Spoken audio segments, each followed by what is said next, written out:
¿Qué pasaría si un día te enteraras de que el mítico barco que se estrelló con un iceberg y dio lugar a una de las películas más famosas de la historia no era, en realidad, el Titanic? Hoy te cuento su historia. En el año 1912, una noticia conmocionó al mundo.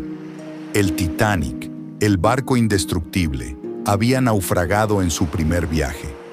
Pero una teoría se ha ido deslizando por Internet durante los últimos años, y nos hacemos la siguiente pregunta.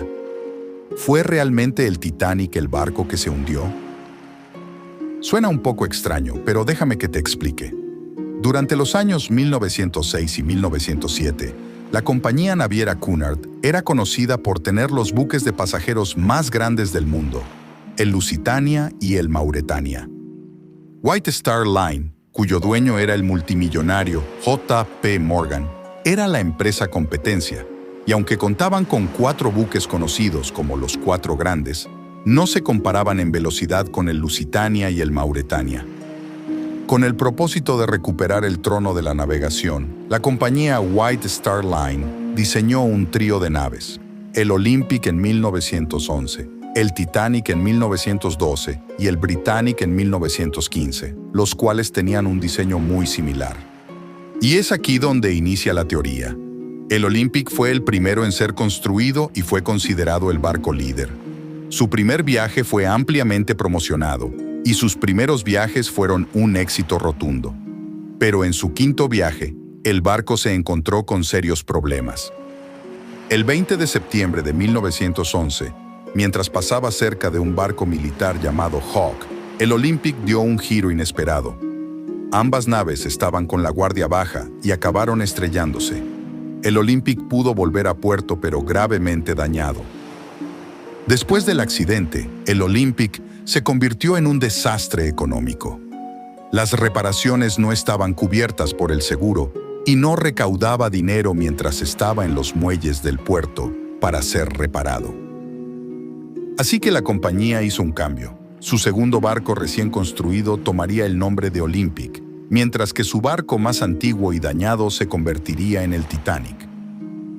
El objetivo era hundir el barco de manera intencional con el fin de cobrar el seguro y así recuperar el dinero invertido.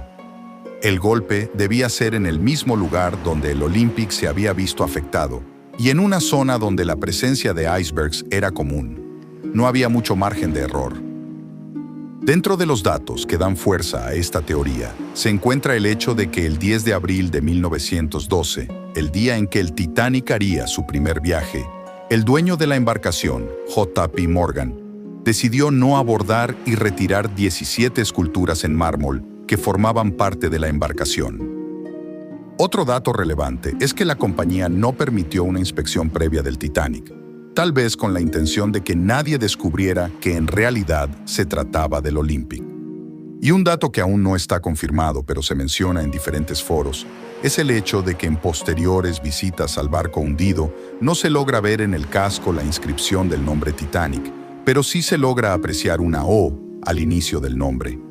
La segunda parte de esta teoría es aún más perturbadora. J.P. Morgan era un hombre de muchos negocios y por aquellos tiempos estaba impulsando fuertemente la creación del Banco Central en Estados Unidos, conocido hoy en día como la Reserva Federal. Sus detractores, también hombres muy poderosos, habían comprado boletos en el mismo barco que viajaría Morgan. Sin embargo, como mencionamos antes, el magnate abandonó el barco y no viajó. Como resultado, las personas que estuvieron en su contra fallecieron en el accidente, dejando el camino libre a J.P. Morgan para la creación del Banco Central. Por su parte, muchos investigadores sostienen que las diferencias entre el Titanic y el Olympic eran más que simples detalles de pintura e incluían muchas diferencias en su construcción que habrían hecho imposible cambiar los dos barcos. Por ejemplo, el Titanic era más largo que su hermano gemelo y tenía más camarotes. Además, en aquella época, sin la tecnología necesaria, habría sido casi imposible cambiar un barco nuevo por otro más viejo. Otra prueba que intenta desacreditar el mito es que cada modelo tenía un número de identificación que aparecía en diferentes elementos. Está bien documentado que el número de astillero del Olympic era 400, mientras que el del Titanic era el 401. Tras el siniestro, se encontraron algunos elementos con el número identificativo 401. Lo cierto es que, ya sea el Titanic o el Olympic, aquella madrugada del 15 de abril de 1912, una embarcación con un total de 2.225 pasajeros naufragó en las frías aguas del Océano Atlántico, cambiando la historia de la navegación para siempre. La historia del Titanic sigue siendo un enigma fascinante que ha dado lugar a numerosas teorías y especulaciones. Quizás nunca sepamos con certeza qué fue lo que realmente ocurrió, así que te lo dejo a tu imaginación. Gracias por llegar hasta aquí, tómate un cafecito y continúa disfrutando del contenido. Hasta la próxima.